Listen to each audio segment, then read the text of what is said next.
ही 2024 ची लोकसभा माझ्या बरोबरच्या सगळ्या शब्दांनी अतिशय चांगल्या आणि सोप्या शब्दामध्ये पुढचे 35 दिवस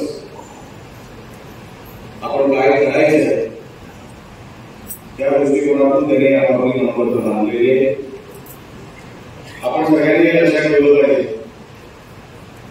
की ही जिल्हा परिषदेची निवडणूक नाही, ग्रामपंचायतीची नाही, आमदारकीची नाही, ही देशाची निवडणूक आहे. देशाच्या सर्वोच्च सभागृहाची निवडणूक आहे.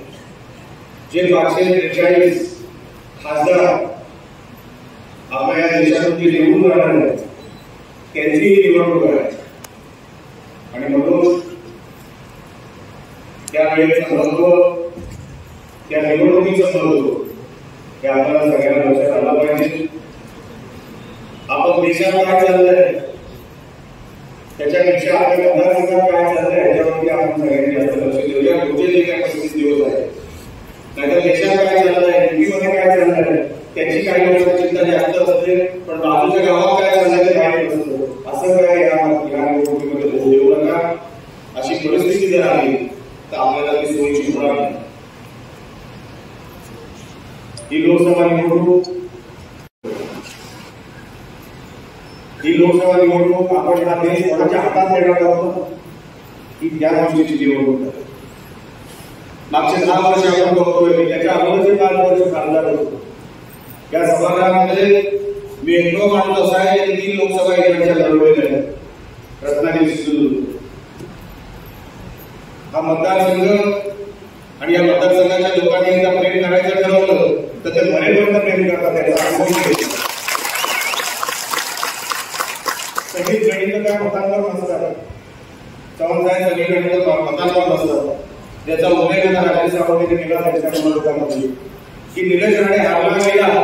या 10 वर्षांमध्ये रत्नागिरीच्या लोकांना कधीच फरक पडला नाही. निलेश राणे आम्हाला हवा आहे या दृष्टिकोनातून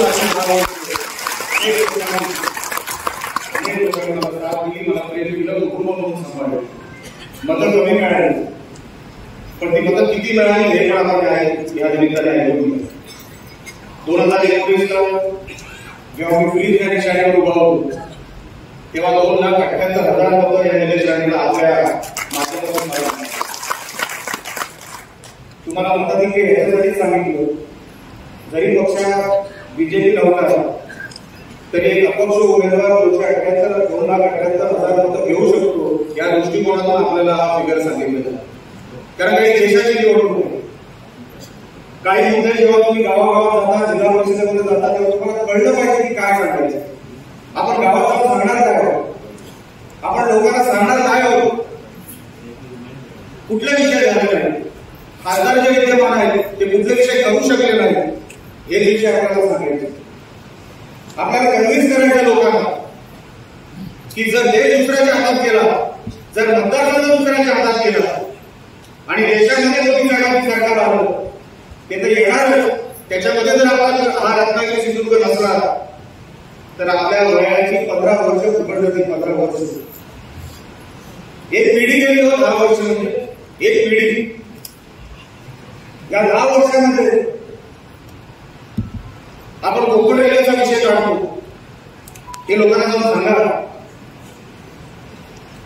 जेव्हा निलेश राणे खासदार होता तेव्हा मी मागणी केली होती की हा कोकण रेल्वेला डबल ट्रॅक असावा. अजूनही डबल ट्रॅक झालेला नाही. या कोकण रेल्वेला टर्मिनस मिळावं, टर्मिनस झालेलं नाही. या रत्नागिरी जिल्ह्याला एक एअरपोर्ट मिळावा, एअरपोर्ट झालेलं नाही. हे सगळे केंद्र सरकारचे विषय लक्षात ठेवा. इको सेन्सिटिव्ह 100 दिवसात काढून घेऊ.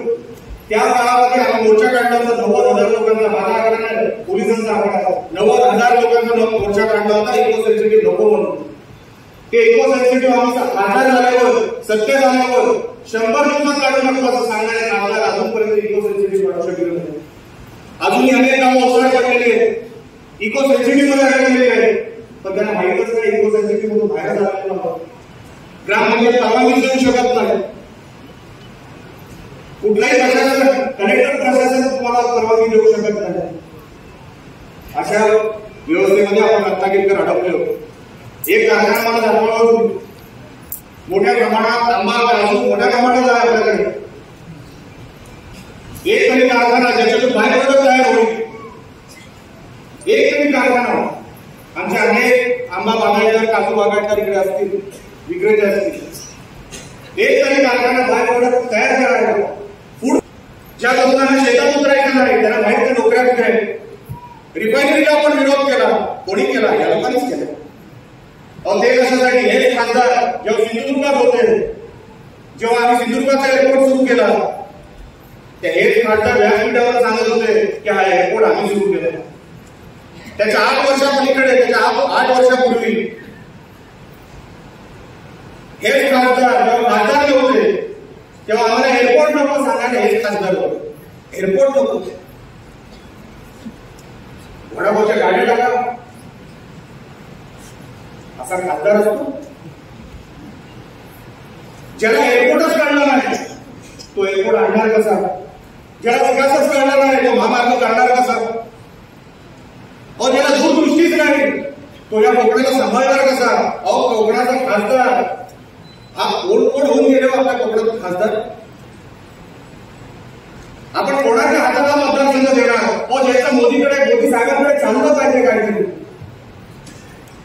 जे मोदी साहेब सांगू शकतात की साहेब मेरे एरिया का ये काम है, आपको करना पड़ेगा, आपको करना ही है, हे सांगणार कोणतरी खासदार तिकडे पाहिजे. अहो ज्याला वॉचमॅन ओळखत नाही अशा खासदाराला आपण पाठवलं 10 वर्ष. त्याला ऐकायला आपल्याला लागत असेल की मी खासदार आहे, मी आणि टीका करत नाही, मला टीका करायची नाही, कारण टीका करून कोणाला काही मिळत नसतो.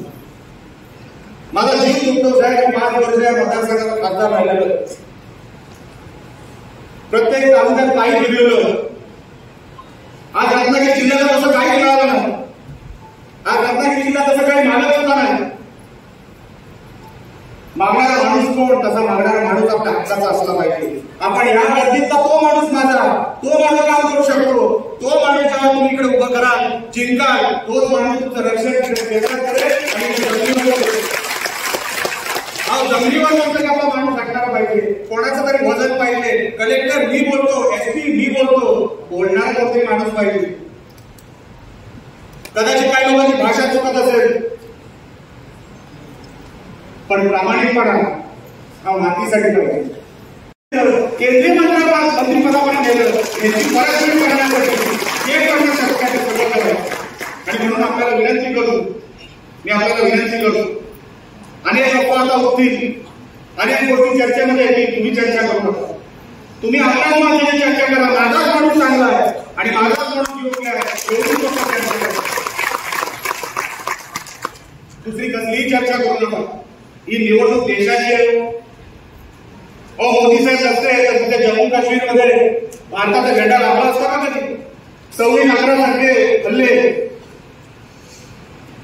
सहज होत होते, सहज. म्हणजे अमेरिकेला पण अशी काही प्लॅनिंग करायची गरज नव्हती, अशी सत्ता होती तेव्हा. कोणी बंदूक घेऊन आले, टाकले, निघून गेले.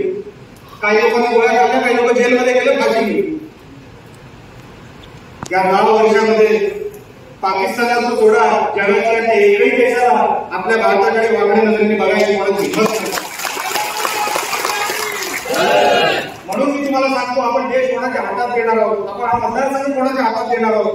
समर्थ गोड बनत असेल. मला कोणीतरी सांगितलं होतं साहेब, पाण्यामध्ये जो एकदम शुभ्र जो भगळा असतो ना, भगळा, तो काही कीर्तन करायला पाण्यात उभा नसतो, पण लांबून भगळा कसा दिसतो एकदम. कोणालाच काय करणार नाही, काय पण तो काय कीर्तनाला नाही, तो शिकार करायला उभा असतो तिथे पाय. बगळा बगळा पांढरा असतो, कदाचित उदाहरण चुकलं असेल,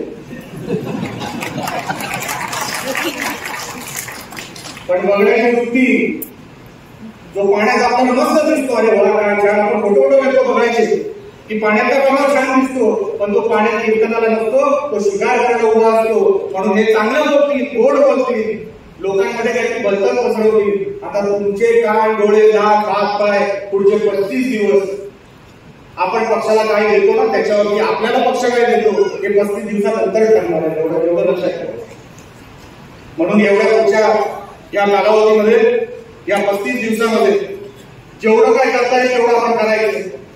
युतीचा उमेदवार 100% या मतदारसंघातून निवडून येणार म्हणजे येणार, माझ्या मनामध्ये शंका नाही. कारण का 10 वर्ष झाले भारतीय जनता पक्ष आपण बघतोय. म्हणून मला खात्री आहे चव्हाण साहेब, आपण पण या मतदारसंघात या जिल्ह्यामध्ये मन लावून जसं आपल्या मतदारसंघात आपण मेहनत करता तशीच या रत्नागिरीमध्ये पण आपण मेहनत केली आणि म्हणून हे चित्र आपल्याला भव्य दिव्यकडे उभं दिसतंय. खरोखरच चव्हाण साहेबांचे मनापासून आभार. हे काही सोपं काम नाही. रत्नागिरीमध्ये हे सगळं करणं तर मुळीच नाही. ते गाडी ठेवत नाही त्या गाडी गाडीवर आहे 12 वर्ष झाली आणि तरी जे तुम्ही शक्य करू शकला साहेब, खरोखरच आपल्याला मनापासून मी शुभेच्छा देतो. आपण मनापासून मी अभिनंदन करतो.